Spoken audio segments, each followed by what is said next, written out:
दोस्तों नमस्कार। आप देख रहे हैं आपका अपना चैनल और आज हम लेकर आए हैं 2027 से पहले की सबसे बड़ी सियासी हलचल। क्या सच में उत्तर प्रदेश की राजनीति में होने जा रहा है बड़ा धमाका? क्या मायावती और चंद्रशेखर आजाद यानी रावण के बीच कोई ऐसी अंदरूनी बातचीत चल रही है जो आने वाले विधानसभा चुनाव की तस्वीर बदल सकती है? वीडियो शुरू करने से पहले आप हमें कमेंट करके जरूर बताइए कि आप किस जिले से यह वीडियो देख रहे हैं। लखनऊ, मेरठ, आगरा, प्रयागराज, वाराणसी, गोरखपुर या फिर बुंदेलखंड के किसी गांव से। और अगर आप चाहते हैं कि आपको ऐसी ही गहराई वाली राजनीतिक विश्लेषण वाली खबरें मिलती रहें तो अभी चैनल को सब्सक्राइब कर लीजिए, वीडियो को लाइक कर दीजिए और बेल आइकन ज़रूर दबाइए, क्योंकि इस वीडियो के आखिर में हम बताएंगे वो रहस्य जो अब तक खुलकर सामने नहीं आया है।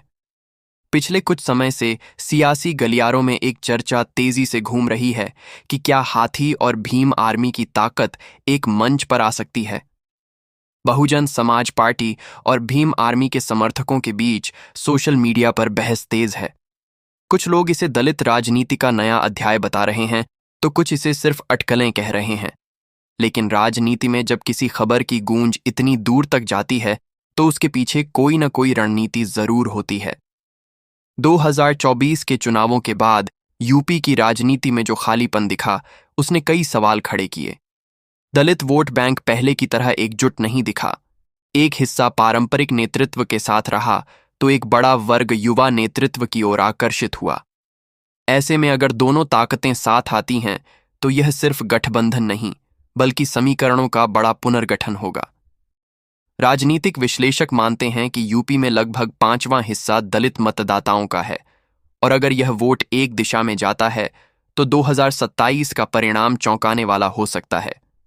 लेकिन सवाल है, क्या जमीनी स्तर पर दोनों के कार्यकर्ता एक दूसरे को स्वीकार करेंगे? क्या नेतृत्व का सवाल विवाद नहीं खड़ा करेगा?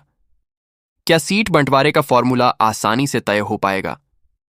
सूत्रों के हवाले से चर्चाएं जरूर सामने आ रही हैं कि कुछ मध्यस्थ नेताओं ने संवाद की कोशिश की है, पर अभी तक कोई आधिकारिक घोषणा नहीं हुई।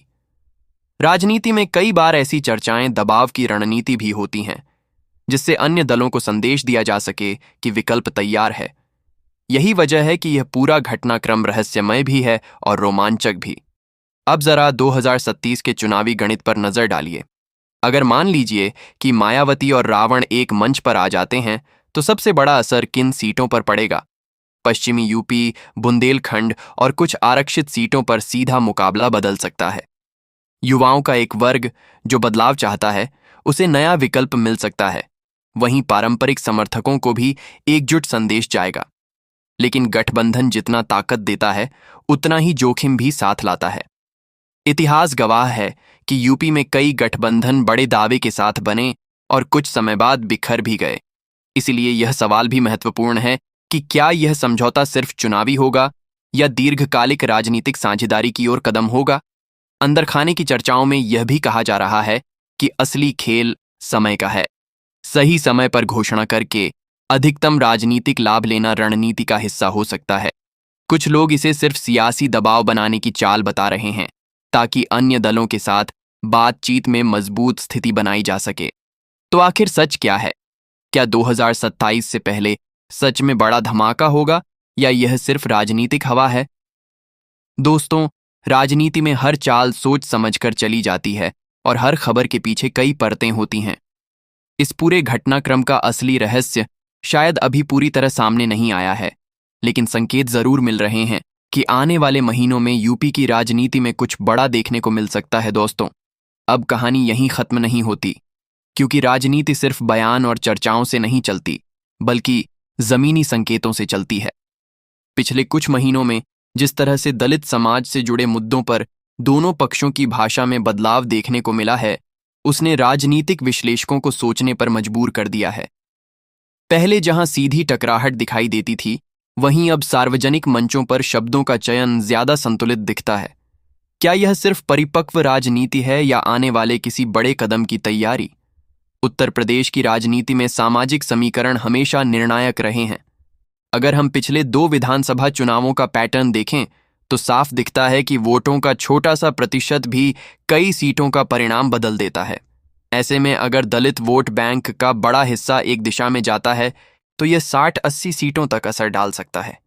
खासकर पश्चिमी यूपी, तराई क्षेत्र और बुंदेलखंड में समीकरण तेजी से बदल सकते हैं। लेकिन यहां एक बड़ा सवाल यह भी है कि क्या दोनों संगठनों की विचारधारात्मक प्राथमिकताएं पूरी तरह मेल खाती हैं? राजनीतिक सहयोग सिर्फ वोट जोड़ने का गणित नहीं होता, बल्कि कार्यकर्ता स्तर पर तालमेल, संसाधनों का समन्वय और नेतृत्व की स्पष्टता भी उतनी ही जरूरी होती है। अगर गठबंधन बनता है तो क्या मुख्यमंत्री चेहरा घोषित होगा या सामूहिक नेतृत्व मॉडल अपनाया जाएगा? क्या सीट बंटवारे में वरिष्ठता को प्राथमिकता मिलेगी या जमीनी ताकत को? और सबसे अहम, क्या यह गठबंधन केवल दलित राजनीति तक सीमित रहेगा या अन्य सामाजिक समूहों को भी साथ जोड़ने की कोशिश करेगा? सूत्रों की माने तो अभी बातचीत की संभावनाएं तलाशने का चरण हो सकता है, लेकिन अंतिम निर्णय कई कारकों पर निर्भर करेगा। राजनीतिक माहौल, अन्य दलों की रणनीति और जनभावना का रुझान। यही वजह है कि सियासी गलियारों में उत्सुकता बनी हुई है। अब जरा व्यापक राजनीतिक परिदृश्य को समझिए। 2027 का चुनाव सिर्फ सत्ता परिवर्तन का सवाल नहीं होगा, बल्कि यह 2029 के लोकसभा चुनाव की भूमिका भी तय करेगा।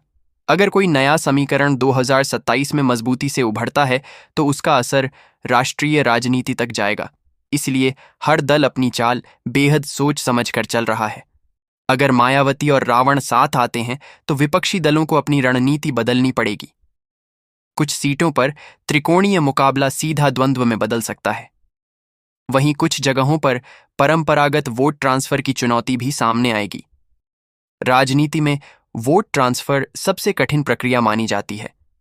नेता साथ आ सकते हैं, लेकिन क्या वोटर भी उसी सहजता से साथ आता है? यही गठबंधन की असली परीक्षा होती है। इसके अलावा संसाधनों का सवाल भी महत्वपूर्ण है। संगठनात्मक ढांचा, बूथ प्रबंधन, प्रचार रणनीति, डिजिटल कैंपेन और जमीनी कैडर का तालमेल। अगर ये सब एक दिशा में चलते हैं तो गठबंधन सिर्फ चर्चा नहीं, वास्तविक ताकत बन सकता है। लेकिन अगर अंदरूनी मतभेद उभर आए तो यह प्रयोग शुरू होने से पहले ही कमजोर पड़ सकता है। कुछ राजनीतिक जानकार यह भी मानते हैं कि अभी जो चर्चा चल रही है वह रणनीतिक संदेश हो सकता है, अपने समर्थकों को यह बताने के लिए कि विकल्प खुले हैं और भविष्य में बड़ा कदम उठाया जा सकता है। यानी राजनीति में कभी-कभी संकेत भी उतने ही प्रभावशाली होते हैं जितनी घोषणा। यही कारण है कि 2027 से पहले की यह संभावित जुगलबंदी रहस्य और रोमांच दोनों से भरी हुई है। आने वाले महीनों में बयान, मुलाकातें और राजनीतिक कार्यक्रम इस दिशा में और संकेत दे सकते हैं। अब आखिरी पहलू पर नजर डालते हैं, जनता की भूमिका। किसी भी गठबंधन की असली ताकत जनता का भरोसा होती है। अगर जनता को लगे कि यह कदम सामाजिक प्रतिनिधित्व और राजनीतिक स्थिरता के लिए है तो समर्थन स्वतः मिल सकता है। लेकिन अगर इसे केवल चुनावी गणित के रूप में देखा गया तो चुनौती भी उतनी ही बड़ी होगी। 2027 का चुनाव युवाओं, महिलाओं और ग्रामीण मतदाताओं के मुद्दों पर भी केंद्रित रहेगा। रोजगार, शिक्षा, कानून व्यवस्था, सामाजिक न्याय और विकास। अगर संभावित गठबंधन इन मुद्दों पर साझा विजन पेश करता है तो उसका असर व्यापक हो सकता है। वहीं अगर केवल प्रतीकात्मक एकजुटता दिखी और ठोस कार्यक्रम सामने नहीं आया तो अपेक्षित लाभ नहीं मिल पाएगा। यही वजह है कि आने वाले समय में घोषणा पत्र जैसी सोच, साझा एजेंडा और जमीनी कार्यक्रम महत्वपूर्ण भूमिका निभाएंगे।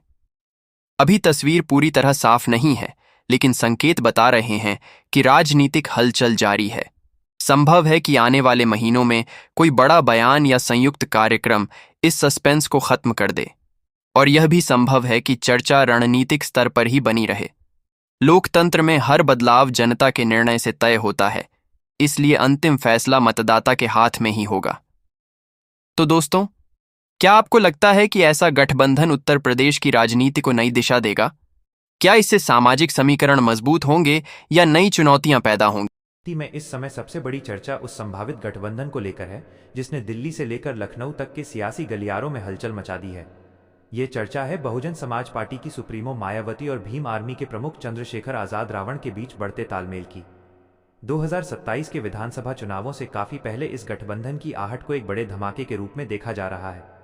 ऐतिहासिक रूप से देखें तो मायावती हमेशा से एकला चलो की नीति पर विश्वास करती आई हैं, लेकिन पिछले कुछ चुनावों के परिणामों ने यह स्पष्ट कर दिया है कि दलित वोटों का बिखराव बसपा के लिए आत्मघाती साबित हो रहा है। दूसरी ओर चंद्रशेखर आजाद ने युवाओं के बीच अपनी एक आक्रामक और जुझारू छवि बनाई है, जिसे नया नैरेटिव माना जा रहा है। सूत्रों की माने तो पर्दे के पीछे ऐसी कई बैठकें और बातचीत के दौर शुरू हो चुके हैं जो इस ओर इशारा करते हैं कि दोनों नेता अब पुराने मतभेदों को भुलाकर एक साझा मंच पर आने को तैयार हैं। यह केवल दो नेताओं का मिलना नहीं है, बल्कि दो अलग अलग पीढ़ियों के दलित आंदोलनों का मिलन है। मायावती के पास अनुभव, एक मजबूत कैडर और सांगठनिक ढांचा है, जबकि चंद्रशेखर के पास वो युवा ऊर्जा है जो सोशल मीडिया और सड़क पर विरोध प्रदर्शनों के जरिए माहौल बनाने में सक्षम है। अगर ये गठबंधन हकीकत बनता है तो ये उत्तर प्रदेश के पारंपरिक वोट बैंक समीकरणों को पूरी तरह से ध्वस्त कर देगा।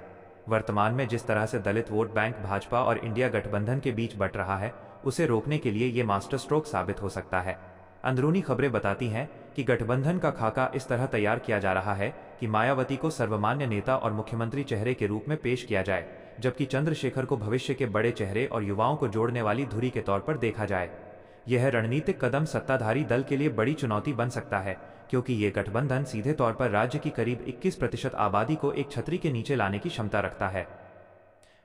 इस गठबंधन की सफलता का दूसरा पहलू उन चुनौतियों और रणनीतियों पर टिका है जो 2027 की चुनावी जंग को निर्णायक बनाएंगी।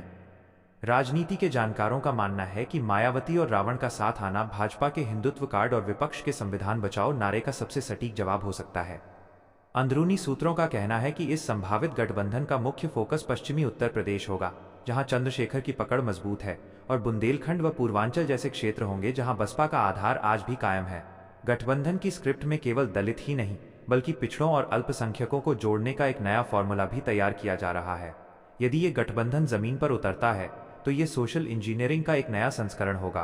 अक्सर ये सवाल उठता है कि क्या मायावती अपने कड़े अनुशासन वाले संगठन में चंद्रशेखर के जुझारू तेवरों को जगह देंगी? इसका उत्तर बदलते राजनीतिक हालातों में छिपा है। उत्तर प्रदेश में अपनी खोई हुई जमीन वापस पाने के लिए बसपा को एक नए जोश की जरूरत है, जो केवल चंद्रशेखर जैसे युवाओं के माध्यम से ही संभव दिखता है। वहीं चंद्रशेखर के लिए भी यह अपनी राजनीतिक प्रासंगिकता को एक बड़े मंच पर स्थापित करने का सुनहरा मौका है। इस गठबंधन के पीछे की एक बड़ी खबर यह भी है कि दोनों पक्षों के बीच सीटों के बंटवारे और चुनावी घोषणा पत्र को लेकर प्राथमिक सहमति बन रही है, जिसमें बेरोजगारी, शिक्षा और सुरक्षा जैसे मुद्दों को प्राथमिकता दी जाएगी। यदि ये धमाका समय से पहले होता है तो उत्तर प्रदेश में त्रिकोणीय मुकाबले की जगह एक सीधा और कड़ा मुकाबला देखने को मिल सकता है। राजनीतिक विश्लेषकों का मानना है कि 2027 की तैयारी के लिए यह साल बेहद महत्वपूर्ण है और आने वाले कुछ महीनों में हमें मायावती और चंद्रशेखर को एक साथ सार्वजनिक मंचों पर देखने को मिल सकता है। ये गठबंधन न केवल उत्तर प्रदेश बल्कि देश की राजनीति में एक नए युग की शुरुआत कर सकता है, जहां दलित राजनीति एक बार फिर अपनी स्वतंत्र पहचान के साथ सत्ता के शीर्ष की ओर कदम बढ़ाएगी।